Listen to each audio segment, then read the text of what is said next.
Hello students, welcome to the mining Gyan. आज के इस सेशन में हम यूपीपीएससी माइनिंग इंस्पेक्टर का जो रिसेंटली एग्ज़ाम हुआ है 18 दिसंबर को, उसके जो भी क्वेश्चंस आए हैं उनका नॉन टेक्निकल वाले पोर्शन को हम लोग डिस्कस कर रहे थे। इसका जीएस वाला पोर्शन मैं ऑलरेडी करवा चुका हूं। तो आज के इस सेशन में जो है हम हिंदी के जितने भी क्वेश्चंस आए हैं उनको वन बाय वन जो है हम डिस्कस करेंगे। तो स्टार्ट करते हैं पहले क्वेश्चन से। मेरे पास जो सेट है वो सेट बी है, तो उसके अकॉर्डिंग जो है आप अपने अलग अलग सेट को जो है मैच कर सकते हो क्वेश्चन के अकॉर्डिंग। जिसका सेट बी होगा वो सीधे सीधे 26 नंबर क्वेश्चन में आप देख सकते हो। तो निम्नलिखित में से कौन सा शब्द तद्भव है? तो ये क्वेश्चन हमारे पास पहला है, समझो इसमें हिंदी वाले सेक्शन में पहला ऑप्शन दिया है इसमें उपालंभ। बेसिकली उपालंभ का, अब उपालंभ अपने आप में एक तत्सम शब्द है। तत्सम वो होता है जो संस्कृत से ज्यो का त्यो लिया गया है, तत्सम सम, उसके समान। जो उसके समान मतलब संस्कृत के समान। तो उपावलंब का मतलब होता है किसी से कंप्लेंट करना। इसका जो तद्भव रूप होता है, तद्भव मतलब उससे बना हुआ या उससे बना हुआ। उससे बना हुआ मतलब संस्कृत से बना हुआ, राइट। उलाहना इसका तद्भव रूप है, ठीक है। आभिर जो शब्द है ये भी अपने आप में तत्सम शब्द है। और आभिर का जो वो होता है तद्भव होता है वो अहिर शब्द होता है। अहिर का मतलब होता है बेसिकली निडर होना, ब्रेव होना, ठीक है। जो एकत्र शब्द है ये भी तत्सम है और इसका जो तद्भव होता है वो इकट्ठा करना होता है। तो बचता क्या है आपके पास? अहेर जो शब्द है ये अपने आप में तद्भव शब्द है और ये आया है, इसका जो तत्सम रूप होता है वो होता है आखेट। आखेट से ही बना है अहेर। तो जो आखेट शब्द है वो तत्सम है और अहेर है वो तद्भव है। तो इस केस में हमें खोजना था तद्भव को, और तद्भव क्वेश्चन में तद्भव जो ऑप्शन में है वो ऑप्शन नंबर सी, अहेर, राइट। आई होप समझ में आ गया होगा। और मैं पहले ही बता दूं, जो क्वेश्चन आया है हिंदी का उसका लेवल एक तरह से बोलना चाहिए कठिन ही माना जाएगा, हार्ड क्वेश्चन ही माने जाएंगे, टफ है थोड़ा सा, है ना। क्योंकि जनरली जो है टेक्निकल एग्जाम्स में इतने ज़्यादा हिंदी को हम लोग सोचते नहीं है कि इस लेवल का देगा। तो बहरहाल कहीं ना कहीं अगर आप ठीक ठाक पढ़े होंगे या ठीक से आप लोगों ने कर लिया होगा हिंदी का, तो आप लोग के लिए बहुत बेहतर चांस बनता है। तो देखते हैं मैच करके किसका कितना बना है, आप अपने हिसाब से जज कर सकते हो। आगे बढ़ते हैं नेक्स्ट क्वेश्चन में। यहाँ पूछता है निम्नलिखित में से किस शब्द की वर्तनी शुद्ध है, राइट। तो यहाँ पर जो शब्द है वो है कर्पूर, कर्पूर, कारपुर और कारपुर। तो बेसिकली हमें जो शुद्ध शब्द है वो खोजना है और इस केस में हमारा जो ऑप्शन बी है वो कर्पूर, बड़ा ऊ के मात्रा के साथ में ये करेक्ट ऑप्शन है। इसको इंग्लिश में हम कैम्फर बोलते हैं, आप लोग जानते ही होंगे। इसको जलाने से जो है एक स्मेल आता है बहुत ही सुगंध वाली, और पूजा पाठ वगैरह में जो है हिंदू जो धर्म है उसमें ज़्यादातर कर्पूर को जो है प्रयोग किया जाता है। चलो आगे बढ़ते हैं नेक्स्ट क्वेश्चन में। 28 नंबर का क्वेश्चन है, निम्नलिखित में से कौन सा शब्द कुरंग शब्द का पर्यायवाची शब्द है? तो हमें एक तरह से सिनोनिम से यहाँ पे खोजना है कुरंग का। पहला ऑप्शन देता है प्रभात, जो कि मॉर्निंग या सुबह के लिए, सवेरे के लिए प्रयोग होता है। हिरन एक शब्द है। पर्वत, पर्वत पठार के लिए, माउंटेन के लिए, समुद्र ओशियन के लिए प्रयोग हुआ है। कुरंग अगर आप लोगों ने कहीं पढ़ा होगा हिरन से रिलेट करके पर्यायवाची, तब ये बन सकता है। हिरन जो है इसका ऑप्शन नंबर बी जो है इसका करेक्ट आंसर है। कुरंग हो गया, सारंग हो गया, मृग हो गया, इस तरह के जो शब्द है वो सारे हिरन और कुरंग के पर्यायवाची हैं, राइट। नेक्स्ट क्वेश्चन है यहाँ पे 29 नंबर का क्वेश्चन, निम्नलिखित में से कौन सा शब्द सेना शब्द का पर्यायवाची शब्द नहीं है? देखो ये क्वेश्चन जो है वो थोड़ा सा कंफ्यूजिंग पोर्शन है, क्योंकि जो एग्जैक्ट जो इसका पर्यायवाची होता है वो थोड़ा सा डिफर करता है। जैसे कि अनि जो है वो एग्जैक्ट इसका पर्यायवाची है, कटक जो है सेना का या फोर्स का जो है पर्यायवाची है। इवन जो वरुथ शब्द है ये कई जगह जो है वरुथ करके दिया रहता है, ठीक है। और इसको जो है हम वरुथ जो शब्द है वो जनरली यूज होता है, जैसे पुराने राजा राठी लोग जो रथ चढ़ते थे ना, तो रथ के चारों तरफ एक सर्कल बना रहता था लकड़ी का ढाल नुमा, तो उसको प्रोटेक्ट करने के लिए कि इधर से चारों तरफ से कोई गिरे ना, तो एक तरह का प्रोटेक्शन के लिए ये बनाया जाता था, तो उसके लिए भी प्रयोग होता है। समूह के लिए भी प्रयोग होता है, इवन ये सेना फौज के लिए भी प्रयोग होता है वरुथ शब्द। लेकिन वो जो शब्द है वो वरुथ है और कई जगह बरुथ लिखा रहता है, तो इसमें कंफ्यूजिंग है ये चीज। निकर जो शब्द है ये समूह के लिए, किसी दल के लिए प्रयोग होता है। तो एग्जिट कहीं पे सेना के लिए निकर शब्द का बहुत कम जगह है, लेकिन ये दोनों शब्द में जो है कंफ्यूजन है। तो जहां तक है मुझे लगता है इसका ऑप्शन नंबर सी जो है इसका करेक्ट आंसर होना चाहिए। सॉरी, निकर जो है इसका करेक्ट आंसर होना चाहिए, जो ऑप्शन नंबर डी है वो। आई थिंक मुझे जहाँ तक याद आ रहा है मैंने जब इसका आंसर की बनाया था तो सी और इसका ऑप्शन दिया होगा। तो ये दोनों में कंफ्यूजिंग तो है, मैंने बहुत अपने सोचने के बाद और बहुत वो करने के बाद में रिसर्च करने के बाद मुझे लगता है कि इसका आंसर निकर होना चाहिए। तो जिसने भी सी इसको किया है वो इसमें कंफ्यूजिंग पोर्शन है, तो ये थोड़ा सा 50-50 चांस है। तो जहाँ तक मुझे लगता है डी इसका ज़्यादा फेवरेबल चांस होना चाहिए, ऑप्शन डी इसका करेक्ट आंसर होना चाहिए। ठीक है, क्योंकि वरुथ जो शब्द है, बरुथ जो शब्द है वो वरुथ से ही लिया गया है, या बरुथ भी कई जगह यूज होता है। तो ये सेना के लिए, ढाल के लिए, कवच के लिए और उसके लिए प्रयोग होता है। लेकिन निकर जो शब्द है वो एग्जैक्ट सेना के लिए ना लेकर के समूह, दल, ग्रुप, इस तरह की चीज़ों के लिए प्रयोग किया जाता है। तो आई होप ये सही होगा, डी जो है इसका। नेक्स्ट हम बात करते हैं 30 नंबर क्वेश्चन है, निम्नलिखित में से कौन सा शब्द संज्ञा से बना विशेषण है। देखो, संज्ञा से बना विशेषण जो होते हैं वो अलग अलग संज्ञा से विशेषण में उसको कन्वर्ट किया जाता है। ठीक है, यहां पे पहला ऑप्शन दिया है चालाक। एक शब्द होता है चालाकी, और ये जो चालाकी शब्द है ये भाववाचक संज्ञा के लिए आता है, तो वहीं से बना हुआ है आपका चालाक। और चालाक क्या है, एक विशेषण है। अब मोटर होना, धूर्त होना विशेषण जरूर है, लेकिन ये किसी संज्ञा से बना हुआ नहीं है।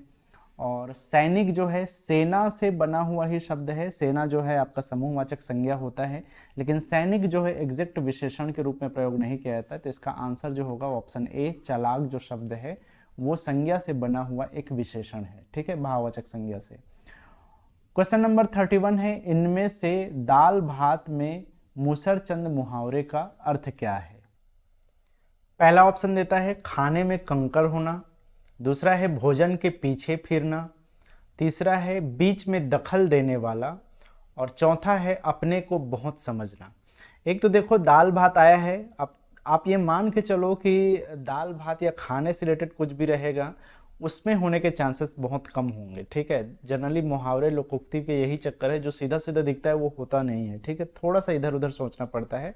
और मुहावरे इसीलिए बनाए गए हैं कि किसी दूसरे चीज को रिप्रेजेंट करने के लिए, किसी दूसरे चीज को तरफ इशारा करने के लिए कोई दूसरा चीज को प्रयोग किया गया है, दूसरी बात को प्रयोग किया गया है। ठीक है, तो यहाँ भी वही चीज है।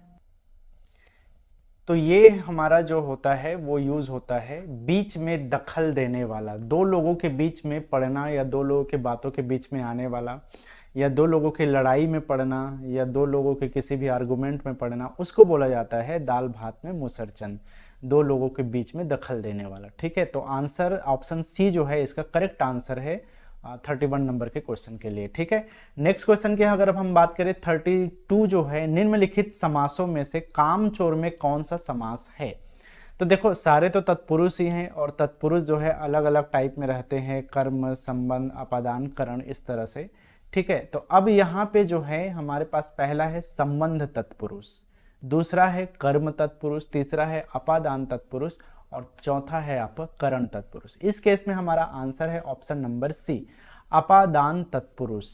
तो यहाँ पर देखो कामचोर जो शब्द है उसका समास विग्रह जब हम करते हैं तो ये क्या है, काम से जी चुराने वाला, या काम से जी चुराने वाला, या काम से चोर मतलब भागने वाला, ऐसा बोल सकते हो यार। ठीक है, तो एग्जैक्ट इसका होता है काम से जी चुराने वाला।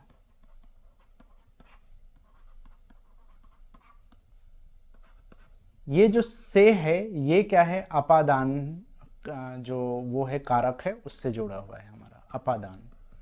तो अपादान कारक में क्या होता है, से, किसी चीज से अलग होना, किसी चीज से भागना, किसी से टूटना, इस तरह की चीजों के लिए अपादान वाला जो से है वो प्रयोग होता है। तो यहाँ पर अपादान तत्पुरुष समास जो है प्रयोग हुआ है कामचोर में। राइट, ठीक है, मैंने बताया भी था जब पढ़ा रहा था, तो जो तत्पुरुष समास होता है उसको कारक तत्पुरुष कहा जाता है। कारक तत्पुरुष का मतलब यह है कि हमारे पास जो 8 अलग अलग कारक होते हैं उसमें से 6 कारक जो है इसमें प्रयोग में होता है। ठीक है, तो 6 कारक में से एक कारक होता है आपका अपादान, जिसका जो विभक्ति चिन्ह होता है वो से होता है। तो जहाँ पर जब आप किसी भी शब्द को जो है जब उसका समास का विग्रह करते हो तो उसमें जब विभक्ति चिन्ह से आता है जो कि अपादान को रिलेट करता है, तो वहां पर अपादान तत्पुरुष समास कहलाता है वो। ठीक है, तो इस केस में आंसर हो गया सी। नेक्स्ट क्वेश्चन की तरफ बढ़ते हैं। क्वेश्चन है जो मापा ना जा सके। पहला ऑप्शन है यहाँ पे अपरिग्रह। तो देखो, अपरिग्रह का तो मतलब ये होता है कि जैसे जितना ज़रूरत है उतने ही चीज़ को कलेक्ट करना, या ज़रूरत से आवश्यकता से ज़्यादा चीज़ों को कलेक्शन ना करना, इकट्ठा ना करना, इसको हम अपरिग्रह कहते हैं। ठीक है, तो अपरिग्रह को आप एक तरह से बोल सकते हो पोजेशन लेसनेस, ऐसा करके आप बोल सकते हैं हिंदी में। इंग्लिश में अगर इसको दें, पोजेशन लेसनेस या नॉन पोजेशन वाला जो एक फीलिंग होती है उसको हम अपरिग्रह कहते हैं। ज़्यादा चीज़ों को इकट्ठा ना करना, जितनी ज़रूरत है उतना ही चीज़ों को इकट्ठा करना, ये अपरिग्रह है। अगण्य, जिसे गिना ना जा सके, जो एक तरह से बोलना चाहिए कि अनकाउंटेबल वाली जो चीज़ें हैं जिसको हम गिन नहीं सकते उसको अगण्य बोलेंगे। गण्य जो शब्द है गिनने के लिए। अपरिहार्य, तो देखो कुछ ऐसे काम हैं जिसको आप टाल नहीं सकते, परम आवश्यक वाले जो शब्द हैं, परम आवश्यक वाले जो काम हैं उसको हम अपरिहार्य कहते हैं, या एक तरह से बोलना चाहिए इनडिस्पेंसेबल, जिसको इंग्लिश में बोला जाता है, जिसको हम टाल ही नहीं सकते। तो ये इस केस में आएगा इनडिस्पेंसेबल।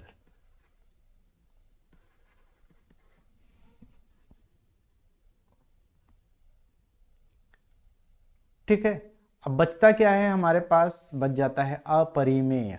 तो ये जो अपरिमेय शब्द है इसको हम यूज करते हैं इमेजरेबल के लिए, जिसको हम गिन नहीं सकते, सॉरी जिसको हम माप नहीं सकते। मेजरेबल जिसको मापा जा सकता है, इमेजरेबल जिसको माप नहीं सकते। तो अपरिमेय, हालांकि देखो हम लोग मैथ्स में पढ़ते हैं अपरिमेय नंबर, जिसको हम इर्रेशनल नंबर भी बोलते हैं, तो ये वहाँ से लिंक करोगे तो थोड़ा सा दिक्कत हो सकता है। आप इसको ये समझो, जो मापा ना जा सके दैट इज इमेजरेबल, और अपरिमेय इसको कहा जाता है हिंदी में। ठीक है, तो इसका आंसर हो जाएगा ऑप्शन डी, अपरिमेय।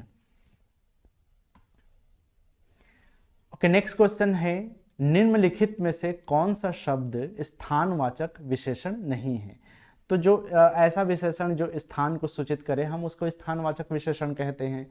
अब यहाँ पर है सुडौल, तो सुडौल शब्द तो आप लोग देखे होंगे, जो फिट है उसको हम सुडौल बोलते हैं।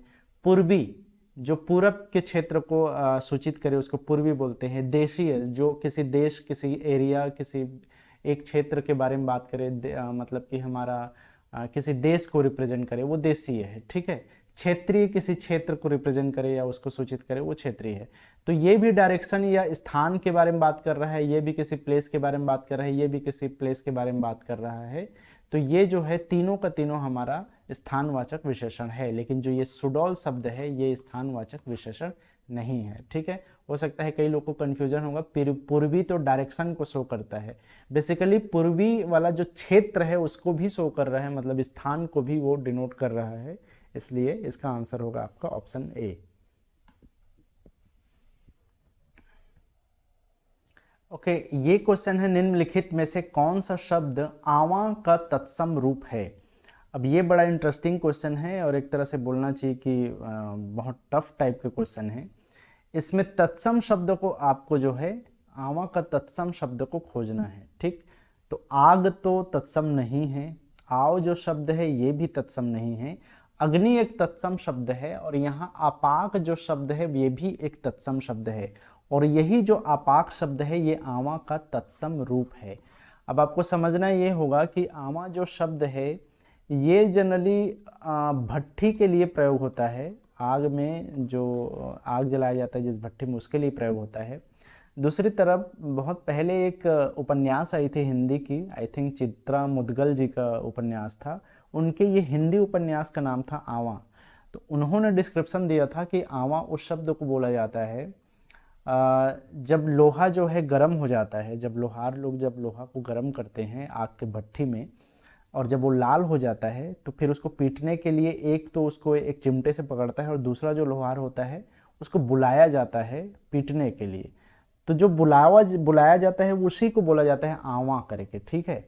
हालांकि इसका मेन जो शब्द है वो ओरिजिन भट्ठी से ही निकला हुआ है, तो आग की भट्ठी को ही इसमें माना जाता है। आपाक जो शब्द है वो भी उसी के लिए यूज हुआ है, ठीक है। तो आवा जो शब्द है उसका तत्सम रूप क्या हो जाएगा, आपाक हो जाएगा, ठीक है। आगे बढ़ते हैं। यहाँ पे ये क्वेश्चन थोड़ा सा कटा हुआ है यार, इसको मैं मान सकता हूँ। किए गए उपकार को मानने वाला, ठीक है, यही है ना। आई थिंक उपकार को न मानने वाला है ना, किए गए उपकार को न मानने वाला। यहाँ पे लिख देते हैं इसको,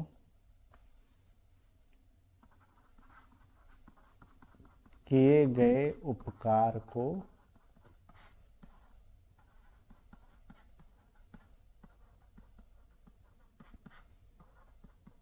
न मानने वाला। इस वाक्यांश के लिए एक शब्द का चुनाव कीजिए, ऐसा कुछ होगा। तो इसके लिए हम जो है कोई एक शब्द हमें चुनना है। पहला शब्द दिया हुआ है कृतज्ञ। तो बेसिकली जो कृतज्ञ शब्द होता है इसके लिए तो आप ये मान के चलो कि जो अपने प्रति किए गए दूसरे का जो कार्य है उसके उपकार को जो हमेशा मानता है उसको हम कृतज्ञ बोलते हैं, जो मान रहा है। या फिर बोल सकते हो एक तरह से ग्रेटफुल, इंग्लिश में इसको ग्रेटफुल से हम रिप्लेस कर सकते हैं, ग्रेटफुल। जो अपने ऊपर किया गया जो भी उपकार है उसको मान रहा है वो, ठीक है। तो ये तो ऑपोजिट हो गया। सेकंड है कृत्रिम। तो कृत्रिम जो होता है वो सिंथेटिक चीज़ों के लिए यूज होता है, जिसको मैन मेड मान सकते हो, ठीक है, जो नेचुरल नहीं है उसके लिए प्रयोग होता है। तो ये सिंथेटिक चीज़ों के लिए प्रयोग में होता है कृत्रिम। एक शब्द है कृतज्ञ। तो कृतज्ञ जो होता है वो यूज होता है अनग्रेटफुल जो होता है, जो अपने ऊपर किए गए किसी भी तरह के काम को, किसी भी तरह के उपकार को मानता ही नहीं है, उसको कृतज्ञ बोलते हैं, ठीक है, अनग्रेटफुल। तो ये हमारा आंसर है इस केस में, इस वाक्यांश के लिए, ठीक है। एक शब्द हालांकि यहाँ पे कृतार्थ भी आया है, तो कृतार्थ का मतलब सेटिस्फाइड होना, उसको हम बोलते हैं कृतार्थ, या सफल हो जाना या संतुष्ट हो जाना, उसको हम बोलते हैं कृतार्थ, ठीक है। तो ऑप्शन हमारा सी जो है इसका करेक्ट आंसर है। अगला क्वेश्चन है हमारे पास, निम्नलिखित में से चंद्रिका का तद्भव शब्द है। अब देखो चंद्रिका क्या है, तत्सम है, ठीक है। तो हमें खोजना है उसका तद्भव रूप। चंद्र भी क्या है, यहां से तत्सम ही है। चांदनी जो शब्द है वो तद्भव है, लेकिन वो चंद्रिका के लिए प्रयोग नहीं होगा। तो चंद्रिका के लिए प्रयोग कौन सा होगा, चांद। चांद जो शब्द है वो तत्सम भी है और वो चंद्रिका के लिए प्रयोग होता है, ठीक है। और एक सेकेंड, करेक्ट है। इसमें जो है हमारा जो चंद्र बिंदु है वो आया, दैट मीन्स वो तद्भव है, वो तत्सम हो नहीं सकता। चिकना भी शब्द तद्भव है लेकिन वो चंद्रिका के लिए है नहीं। तो हमारा आंसर क्या हो जाएगा, ऑप्शन सी। नेक्स्ट क्वेश्चन है 38 नंबर, इनमें से चादर से बाहर पैर पसारना मुहावरे का सही अर्थ है। पहला ऑप्शन है यहाँ पर आमदनी से ज्यादा खर्च करना, दूसरा है खूब कमाना, तीसरा है अत्यधिक व्यय करना और चौथा है सेखी बघारना। तो यहाँ पर देखो चादर से बाहर पैर पसारने का मतलब ये होता है कि आप जितना आप कमाते हो उससे कहीं ज़्यादा खर्च कर देना। यहाँ पे दो ऑप्शन के बीच में कंफ्यूजन हो सकता है, एक तो आमदनी से ज़्यादा खर्च करना और दूसरा अत्यधिक व्यय करना। तो इसका जो एग्जैक्ट मीनिंग होता है इस मुहावरे का वो होता है आमदनी से ज़्यादा खर्च करना। तो हो सकता है अत्यधिक व्यय करना भी कई लोगों ने कन्फ्यूज़न में ये ऑप्शन चूज़ किया हो, लेकिन ये नहीं होता अत्यधिक व्यय करना। आई थिंक मैंने भी शायद आंसर की देते समय ये सी और ए में से कोई कन्फ्यूज़न रहा होगा, तो सी है। अगर सी रहा होगा उसमें आंसर की में तो उसको एडिट कर लेना। ये जो है ए है आपका ऑप्शन, आमदनी से ज़्यादा खर्च करना इसका एग्जैक्ट मीनिंग है। नेक्स्ट है 39 नंबर, जिसका पति विदेश गया हो। इस वाक्यांश के लिए एक शब्द हमें जो है निकालना है, एक शब्द में उसका आंसर देना। ओके, पहला ऑप्शन है यहाँ पे वासक सज्जा। देखो यार, वासक सज्जा एक शब्द है जिसको प्रयोग किया जाता है किसी ऐसे स्त्री के लिए, किसी ऐसे लड़की के लिए, ऐसी कन्या के लिए जो कि अपने शयन कक्ष को सजा धजा कर, खुद को सजा धजा कर अपने प्रेमी के इंतजार में बैठी हुई है। इस चीज के लिए प्रयोग किया जाता है वासक सज्जा, ठीक है। दूसरा है प्रोसित पतिका। तो जिसका पति विदेश गया हो उसको बोलते हैं प्रोसित पति का। तो ऑप्शन बी जो है इसका करेक्ट आंसर है। और इसके लिए एक और शब्द होता है आगत पति का। ठीक है, आगत पति का उसके लिए प्रयोग किया जाता है कि जिसका पति परदेश से आया हुआ है। ठीक है, और जिसका पति परदेश गया है या विदेश गया है उसके लिए प्रोसित पति का। कठिन शब्द है, मुझे नहीं लगता कि हर किसी को इतना आसानी से ये शब्द सुनने को मिलता है, ऐसा नहीं है। तो ये बहुत कठिन शब्द है और एग्जाम वाइज भी देखा जाए तो कठिन शब्द है। ठीक है, नेक्स्ट यहाँ पे जो एक शब्द है वो है विप्रलब्धा। विप्रलब्धा एक शब्द है जो प्रयोग होता है ऐसे स्त्री के लिए, ऐसे लड़की के लिए जो सज धज कर अपने प्रेमी से मिलने के लिए किसी स्थल पर गई है, किसी जगह पे, लेकिन उसका पति नहीं आया है या उसका प्रेमी नहीं आया है तो वो दुखी है। तो ऐसे स्त्री के लिए जो है विप्रलब्धा शब्द प्रयोग में होता है। अगेन मैं पहले ही बोल रहा हूँ कि इस तरह के शब्द आसानी से सुनने को मिलते नहीं हैं। ठीक है, और लास्ट है यहाँ पर अभिसारिका। तो अभिसारिका जो शब्द है वो प्रयोग होता है जनरली, एक तरह से बोलना चाहिए कि छुप कर प्रिय से या अपने प्रेमी से मिलने के लिए किसी विशेष स्थान पर जाने वाली जो स्त्री है उसके लिए अभिसारिका शब्द प्रयोग में किया जाता है। बड़ा साइंस का शब्द लग रहा है। अभिसारिका शब्द होता है किसी लड़की के लिए प्रयोग किया जाता है जो अपने प्रेमी से छुप कर मिलने जा रही है किसी विशेष स्थान पर। ठीक, तो ऐसे शब्द पूछा हुआ है इस एग्जाम्स में, पता नहीं क्यों, क्या सोच के इतना हार्ड क्वेश्चन पूछा है। बहरहाल आगे चलते हैं। 14 नंबर का जो 14 नंबर का क्वेश्चन है वो है इनमें से कर्मधारय समास का उपयुक्त उदाहरण कौन सा समासिक पद है। ओके, पहला ऑप्शन है यहाँ पे नील लोहित। तो देखो इसके कई सेंस निकल के आते हैं, जैसे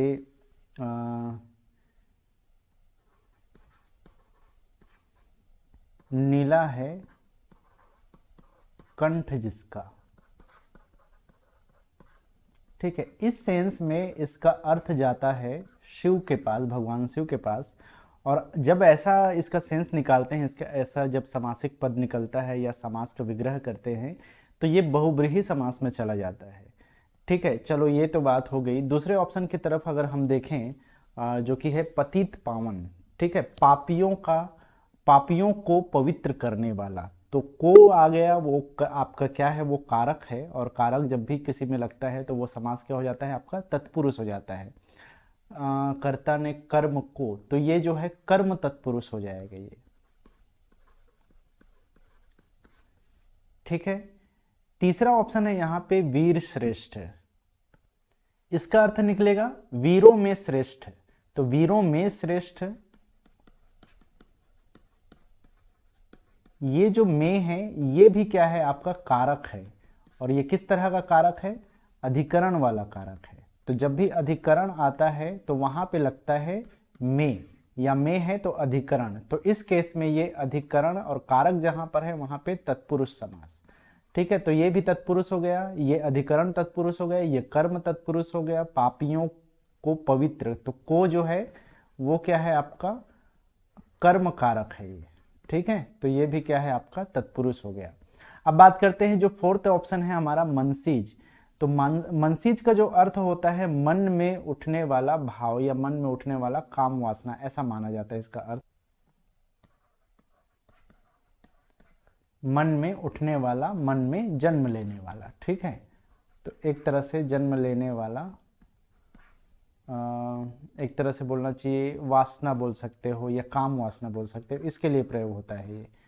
तो ये जो है आपका तत्पुरुष समास में आता है, ये भी मनसीज। लेकिन खास बात ये है कि ये जो तत्पुरुष समास है ये अलुक करके एक तत्पुरुष समास का एक भेद होता है, अलुक तत्पुरुष समास इसको बोला जाता है, अलुक। तो बेसिकली अलुक का मतलब है जो आपके छेप टाइप के जो तत्पुरुष है उसमें नहीं है, तो एक अलुक तत्पुरुष आ जाता है। ठीक है, तो ऐसा इसको मानो, तो ये अलुक तत्पुरुष समास है।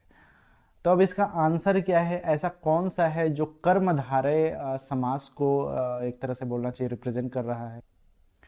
तो इसी का एक सेंस बनता है नीला है लहू जिसका। नीला है लहू जिसका। और जब ऐसा केस आता है तो यह भगवान शिव के लिए ना प्रयोग होकर एक जनरलाइज्ड सेंस में आता है। और जब भी कोई जनरल सेंस में इस तरह की बात होती है तो वो कर्मधारय समास हो जाता है। ठीक है, तो कई ऐसे एग्जाम्पल है जो बहुब्रीहि में भी आता है और कई ऐसे एग्जाम्पल है जो बहुब्रीहि होते हुए भी कर्मधारय में भी आता है। अगर वो एग्जैक्ट किसी इंसान के लिए उसका समास का विग्रह किया जाए, जैसे कि किसी भगवान के लिए, किसी भी विशेष चीज के लिए, तो वो बहुब्रीहि समास है। लेकिन जनरलाइज अगर उसका कोई एक सेंस निकल के आता है तो वो कर्मधारय समास हो जाता है। तो अगर इसको मैं लिखता हूं नीला है लहू जिसका, तो कर्मधारय। और दूसरी बात याद रखना, अगर आपके पास ऑप्शन में नहीं है उस तरह की चीजें, जैसे यहाँ पे कर्मधारय ही निकालना है, तो नील लोहित जो है कर्मधारय समास ही होगा। तो इस केस में हमारा आंसर बनता है ऑप्शन ए, नील लोहित। नीला है लहू जिसका के सेंस में कर्मधारय समास। राइट, कंफ्यूज नहीं होना है। नील लोहित बहुब्रीहि समास में भी आता है, कर्मधारय समास में भी आता है। नेक्स्ट क्वेश्चन है, तन पर नहीं लत्ता पान खाए अलबत्ता, लोकोक्ति का उदाहरण क्या है, लोकोक्ति का अर्थ क्या है। पहला ऑप्शन है बुरी आदत में पड़ना, बिल्कुल गलत है ये। बहुत गरीब होना, ये भी गलत है। और तीसरा ऑप्शन है झूठा दिखावा करना और रौब दिखाना। इन दोनों में कंफ्यूजन भले ही हो सकता है। आंसर है इसका ऑप्शन सी, झूठा दिखावा करना। मतलब कि जितनी कैपेबिलिटी नहीं है, जितनी उसकी वो नहीं है, हैसियत नहीं है, उससे कहीं ज़्यादा जो है दिखावा करना, खर्च करना, इस तरह की चीज़ों को रिप्रेजेंट करता है। तो झूठा दिखावा करना जो है, तन पर नहीं लत्ता पान खाए अलबत्ता, इस लोकोक्ति का यूज किया जाता है इस सेंस के लिए।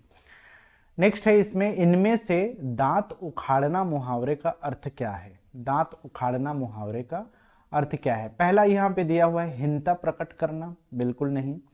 बहुत कठोर दंड देना, आपको पता है ना, जब किसी की दांत उखड़ता है तो कितना ज्यादा वो जो है दर्द होता है, पेन होता है। बस लगभग वहीं से इसको कनेक्ट कर सकते हो। बहुत कठोर दंड देना किसी को, दांत उखाड़ना। नेक्स्ट क्वेश्चन है यहाँ पे, इनमें से अनुशासन में प्रयुक्त उपसर्ग कौन सा है। अब मैंने बताया था कि उपसर्ग जो है हमेशा किसी शब्द के या शब्द के जो है पहले लगता है, ठीक है। तो ये कोई शब्द नहीं होता बल्कि एक शब्दांश होता है। जो उपसर्ग होता है वो खुद क्या होता है, एक शब्दांश होता है जिसका कोई सेंस नहीं होता, लेकिन जब वो किसी दूसरे शब्द के साथ में जुड़ता है तो उस शब्द के अर्थ को परिवर्तित कर देता है, उस अर्थ को चेंज कर देता है। तो यहाँ पर हमारा, मैंने रटवाया था, आप लोग को बताया भी था कि अलग अलग उपसर्ग के अलग अलग कैटेगरी है, उसमें से कुछ उपसर्ग को आप याद कर सकते हो, ठीक है। तो उस टाइम में संस्कृत के जो एटलीस्ट 22 उपसर्ग है उसको तो याद रखना ही था आप लोग को, और याद करवाया भी था मैंने। तो यहाँ पर जो अनु उपसर्ग है ये संस्कृत के उन 22 उपसर्गों में से एक है, ठीक है। सन जो है हिंदी का उपसर्ग है, अन जो है आपका हिंदी का उपसर्ग है। बेसिकली अन करके जो आधा हलंत वाला जो ना है उसके साथ में एक संस्कृत का उपसर्ग लगता है, लेकिन यहाँ पर हलंत नहीं लगा है। दैट मीन्स यहाँ पर हमारे संस्कृत के उपसर्ग कैटेगरी में अनु आता है, ठीक है। तो अनु को ही शासन के साथ में मिला करके क्या बना है, अनुशासन बना है। शासन का अपने आप में अर्थ है, अनु एक शब्दांश है। इन दोनों को जब मिला करके जब नया शब्द बनता है अनुशासन, तो उसका अर्थ बिल्कुल चेंज हो जाता है। तो आंसर क्या है इसका, ऑप्शन ए। नेक्स्ट क्वेश्चन है, दुर्बल का विलोम शब्द क्या है। देखो, दुर्बल मतलब कमजोर इंसान की बात हो रही है, ठीक है। तो निर्बल तो लगभग वही पर्यायवाची है। कुबल और अबल ऐसा कुछ भी इसका सेंस नहीं निकल के आता। तो बचता क्या है आपके पास, सबल, जिसके पास बल है। तो वो हो गया आपका दुर्बल का विलोम शब्द, ठीक है, ऑपोजिट। नेक्स्ट हम बात करते हैं 45 नंबर क्वेश्चन, संधि विच्छेद करना है यद्यपि का। देखो, मैंने बताया था कि सबसे पहले तो आपको पहचानना है और उसको दोनों को अलग करने का एक तरीका होता है कि कैसे उसको विच्छेद कर सकते हैं। जैसे इस केस में इसको हम लिख सकते हैं यद्य, ठीक है। और जो यहां से अलग होकर निकलता है वो है आपका अपि, राइट। अब यहां पे देखोगे आधा द और आधा या को अलग कर दोगे और ये हो गया आपका अपि। हमको पता है कि य वाला जो भी आधा या आधा व वाला जो होता है वो होता है आपके यण स्वर संधि का ही सेक्शन में ये आता है। और ये आधा या बनता क्या है, अगर आप यण स्वर संधि में जाओगे तो आपका पता चलेगा आधा ई और बड़ा ई के साथ में कोई भी असमान स्वर हो, किसी भी तरह का दूसरा स्वर हो, उस कैटेगरी में जो है किसी भी तरह का स्वर हो। जैसे यहाँ पे ई और ई के बाद में अ आएगा, तब जाकर ये क्या बना लेगा, आधा या बना लेगा। ठीक है, उसके साथ में जो भी मात्रा रहेगा वो उसको सपोर्ट देगा और उसको पूरा कर देगा। इस कैटेगरी में, इस केस में जो है हमारा आधा या यहाँ पे है, दैट मीन्स हमें पहचान जाना है कि वो यर्स और संधि का एग्जाम्पल है। ठीक है, अब जो है हमें पता है ये कब बनता है, या ये तभी बनेगा जब ई के बाद में कोई असमान स्वर हो। तो या तो ई होगा या बड़ा ई होगा और उसके बाद में कोई असमान स्वर हो। तो असमान स्वर मतलब ई के अलावा कोई भी स्वर। तो कोई दूसरा स्वर क्या है, यहाँ पे आ है, इसके साथ में लगा है पी, अपी। अब जो है इसमें से एक चीज आपको जोड़ना है यहाँ पर। क्या यदि लिखने के लिए हम ऐसे लिखते हैं? तो बिल्कुल ऐसा नहीं लिखते। तो हमें क्या चूज करना पड़ेगा? छोटा ही चूज करना पड़ेगा। तो वो क्या है, यदि ऐसे बनाएगा और यहाँ पर जो है हमारा अपी जो है अलग हो जाएगा। तो इस तरीके से हम संधि विच्छेद करते हैं। ऑप्शन नंबर बी जो है इसका करेक्ट आंसर है। यदि धन अपी इज इक्वल टू यद्यपि, यण स्वर संधि का एग्जाम्पल है। आगे बढ़ते हैं। आई होप ये समझ में आया होगा ना, और जो लोग मेरा क्लास अटेंड किए होंगे इनको भली भांति ये पता होगा कि कैसे ये किए। 46 नंबर का क्वेश्चन है, इनमें से किस एक शब्द में उपसर्ग का प्रयोग नहीं हुआ है? कौन सा ऐसा शब्द है जिसमें उपसर्ग का प्रयोग नहीं हुआ है? देखो, कुतर्क, तर्क में कु जो है उपसर्ग है, हिंदी को उपसर्ग है। दूसरा जो है कुठाव, ये भी एक उपसर्ग है। और कुचक्र, ये भी एक उपसर्ग है, चक्र के साथ में कु है। कु मतलब कुठाव का मतलब है बुरा स्थान। ठीक है, कुठाव, ठाव का मतलब है जगह, कुठाव बुरा जगह। कुचक्र गलत चक्र। ठीक है, कुआं, अब आ का कोई सेंस नहीं लगता। कुआं अपने आप में एक कंप्लीट जो है एक शब्द है, तो यहां पर कोई उपसर्ग नहीं लगा है, अपने आप में पूर्ण शब्द है। तो इसका ऑप्शन डी जो है इसका करेक्ट आंसर है। नेक्स्ट क्वेश्चन है अभिज्ञ। ओके, अभिज्ञ का विलोम शब्द जो है यहां पर 4 शब्द है। सभिज्ञ ऐसा कोई शब्द नहीं होता। दुर्भिज्ञ जनरली जो है यूज होता है आपके अकाल वगैरह के लिए भी जो है दुर्भिज्ञ जो है शब्द जो है यूज हो जाता है। ठीक है, एक शब्द है अनभिज्ञ और चौथा शब्द है आपका भिज्ञ। इन दोनों में जो है अक्सर कंफ्यूजन होता है। मुझे पता है ढेर सारे लोगों ने अभिज्ञ का जो ऑपोजिट है वो भिज्ञ ही लिखा होगा। ठीक है, अगर आंसर की में भी अगर ऐसा है तो उसको चेंज कर लेना। बेसिकली जो अभिज्ञ और भिज्ञ शब्द है ये दोनों लगभग सेम ही शब्द है, और जो मूल शब्द है वो अभिज्ञ है। भिज्ञ जैसा कोई शब्द था नहीं, लेकिन बाद में जो है बहुत सारे हिंदी के विद्वानों ने भिज्ञ को एक शब्द के रूप में अपने शब्दकोश में शामिल किया है। तो अभिज्ञ का मतलब होता है जानने वाला। ठीक है, जानने वाला, ज्ञाता या फिर ज्ञानी जैसे शब्द जो है इसके लिए प्रयोग होते हैं। ये सेम शब्द जो है सारे शब्द भिज्ञ शब्द के लिए भी प्रयोग में होता है। ये सब पर्यायवाची है आपस में। तो अ जो शब्द है ये किसी भी यहाँ पे नेगेटिविटी या नकारात्मक तत्व के लिए जो है नहीं लिखा है, या अ लग गया मतलब अज्ञानी हो गया, ऐसा नहीं है। अभिज्ञ का मतलब जो है बहुत सारी चीज़ों के जानने वाले को बोला जाता है। जैसे कि अगर वो केमिस्ट्री भी जानता है, फिजिक्स भी जानता है, हिस्ट्री भी जानता है, उसको अभिज्ञ बोलेंगे। इन सभी विषयों का ज्ञाता। भिज्ञ किसी एक शब्द के लिए स्पेशलिस्ट को माना गया है। अब देखो ये कोई ऐसा डेफिनेशन या ऐसा बोलना चाहिए कि क्लासिफिकेशन नहीं है दोनों शब्द में कि इसको बिल्कुल ऐसा ही माना जाए कि एक शब्द के एक विषय के जानकार को भिज्ञ बोलते हैं। दरअसल दोनों का अर्थ ही सेम है, जानकार, जानने वाला, ज्ञाता, ज्ञानी। लेकिन कुछ लोग इसको डिफ्रेंशिएट करने के लिए ऐसा बोलते हैं, अभिज्ञ का मतलब बहुत सारे ज्ञान का ज्ञानी और भिज्ञ मतलब कुछ लिमिटेड ज्ञान का ज्ञानी। लेकिन है तो दोनों ज्ञाता ही, ज्ञानी ही। अब अगर ज्ञानी है तो अज्ञानी क्या होगा? इसका जस्ट ऑपोजिट। अन जो शब्द है यहाँ पे एक तरह से उपसर्ग लगा है, ये अन जो है इसके अर्थ को बिल्कुल ही ऑपोजिट कर देता है, विपरीत कर देता है। तो यही जो है हमारा इस केस में आंसर होगा। अभिज्ञ हो या भिज्ञ हो, दोनों के लिए उसका ऑपोजिट होगा अनभिज्ञ, जो अज्ञानी है, जो जानकार नहीं है। तो ये अन जो है ये नकारात्मक के लिए प्रयोग किया जाता है। आई होप दोनों का अर्थ समझ में आ गया होगा। अभिज्ञ और भिज्ञ दोनों सेम शब्द है, सिमिलर शब्द है, ज़्यादा फर्क नहीं है उसमें। लेकिन अनभिज्ञ जो है अभिज्ञ और भिज्ञ दोनों के लिए जो है ऑपोजिट है। नेक्स्ट क्वेश्चन है, इनमें से कौन सा शब्द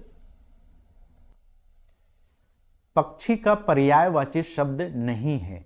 ठीक है, अब यहाँ पे 4 ऑप्शन है। हिरण्य, इसको छोड़ के शकुंत, पतंग और शकुनी, ये सब जो है पक्षी के लिए ही पर्यायवाची है। और ये जो हिरण्य शब्द है इसका पर्यायवाची नहीं है, तो आंसर क्या हो जाएगा? हिरण्य। ठीक है। सेकेंड लास्ट क्वेश्चन है हमारे इस पूरे पेपर का, वो है हिंदी वाले सेक्शन का। निम्नलिखित में से किस शब्द की वर्तनी शुद्ध है? अब ये क्वेश्चन थोड़ा सा डाउटफुल है और इसमें हो सकता है कि ये आगे चल के दिक्कत करे। 4 ऑप्शन में से हमारे पास पहला है अंतर्धान, निरोग, सन्यासी, अहिल्या। मैं कुछ शब्दों को सही लिख रहा हूं, जैसे कि यहां पर अहल्या होता है, अहिल्या नहीं होता है, तो इसका शुद्ध वर्तनी ये है। ठीक है, इसका शुद्ध वर्तनी सन्यासी ही है, बिल्कुल करेक्ट है। इसका जो शुद्ध वर्तनी है वो निरोग होता है। और जहां तक है अंतर्धान, ऐसा भी लिखा जाता है, और अंतर्धान जो है ऐसा भी लिखा जाता है अंक की मात्रा के साथ में। ठीक है, लेकिन यहाँ पर एक इंटरेस्टिंग फैक्ट को आपको ध्यान में रखना है, और शायद बहुत कम लोग इस चीज़ को ध्यान देते होंगे कि अंतर्धान ऐसे भी लिखा जाता है, अंतर्धान ऐसे भी लिखा जाता है। बिल्कुल ठीक है, इसका मतलब ये है कि जो हमारा इसका वर्तनी है ये बिल्कुल ठीक है, सही है। लेकिन ये भी तो सही दिख रहा है ना, सन्यासी, क्या दिक्कत है? बट दिक्कत ये है कि इस तरीके से सन्यासी नहीं लिखा जाता, बल्कि इसको इस तरीके से लिखा जाता है। मतलब इसमें चंद्र बिंदु जो अंग अनुस्वार है वो तो रहता ही है, साथ में साथ जो है आधार ना भी रहता है। उसका रीजन ये है कि ये जो शब्द आया है वो यहाँ से बना है, जो समधन्यासी से बना है, और ये जो सम है ये ना होने की वजह से यहाँ पर ये अनुस्वार में तब्दील हो जाता है और बचता क्या है आपका आधार ना यासी। और इसको कुछ लोग जो है सन्यासी ऐसे करके भी लिखते हैं, लेकिन इसको जो है अनुस्वार में बदलने के बाद में ये कुछ ऐसा शब्द बन जाता है। तो असल में जो शुद्ध रूप है वो इस तरह का रूप है, जिसको हम लोग बहुत कम लोग ध्यान दे पाते हैं इस चीज़ को। तो ये एग्जाम में इस तरह की चीज़ों में फंसाता है, और यही हुआ है इस टाइम में जो है। तो क्वेश्चन में अगर जो अंतर्धान को सीधा सीधा देखा होगा और उसको लगा दिया होगा, उसका तो गलत नहीं हुआ होगा, लेकिन सन्यासी और अंतर्धान में बहुत से लोग कंफ्यूज हुए होंगे। बट आंसर है अंतर्धान। सन्यासी का सही रूप है ये। अंतर्धान ऐसे भी लिखा जाता है, ऐसे भी लिखा जाता है, बिल्कुल ठीक है। अहल्या ऐसे लिखा जाता है, तो ये अशुद्ध है, ये अशुद्ध है। निरोग जो है बड़ाई का मात्रा होता है, ये अशुद्ध है। तो बचता क्या है आपका अंतर्धान शुद्ध वर्तनी है। लास्ट क्वेश्चन है यहाँ पर, निम्नलिखित में से कौन सा वाक्य शुद्ध है? मैं केवल इतना चाहता हूं, शराब पीना विष से भयंकर है, दिन दहाड़े डाका और चोरी करते हैं, डाका डाला जाता है, चोरी किया जाता है, ये गलत है। मैं केवल इतना ही चाहता हूं, जब भी शब्द में इतना केवल है तो ही लिखने का कोई अर्थ नहीं है, तो ये भी गलत है। शराब पीना जहर के समान है या जहर के समान है, ऐसा वाक्यों में प्रयोग किया जाता है, ये गलत है। मैं केवल इतना चाहता हूँ ही नहीं है, मैं बस इतना चाहता हूँ, मैं केवल इतना चाहता हूँ। शुद्ध वाक्य है ऑप्शन नंबर ए। इस तरीके से हमारे हिंदी के जितने सेक्शन हैं वो यहाँ से कंप्लीट होता है, जितने भी क्वेश्चन हैं। और कोई भी डाउट होगा तो आप मुझे सीधे व्हाट्सअप कर देना, मैं उससे आप लोग को जो भी डिस्कशन में कोई डाउट है उसको मैं वो आपका सुधार दूंगा। रही बात अगर किसी भी क्वेश्चन में आप लोग को लगा कि ये ऐसा होना चाहिए, तो उस चीज़ को भी आप डिस्कस कर सकते हो। तो फिलहाल इस क्लास में इतना ही, इस सेशन में इतना ही। मिलेंगे हम नेक्स्ट क्लास में, और किसी भी तरह का डाउट होगा तो हम उस क्लास में हम लोग और डिस्कस कर सकते हैं। ठीक है, ओके, तो थैंक यू, और आगे मिलते हैं नेक्स्ट क्लास में।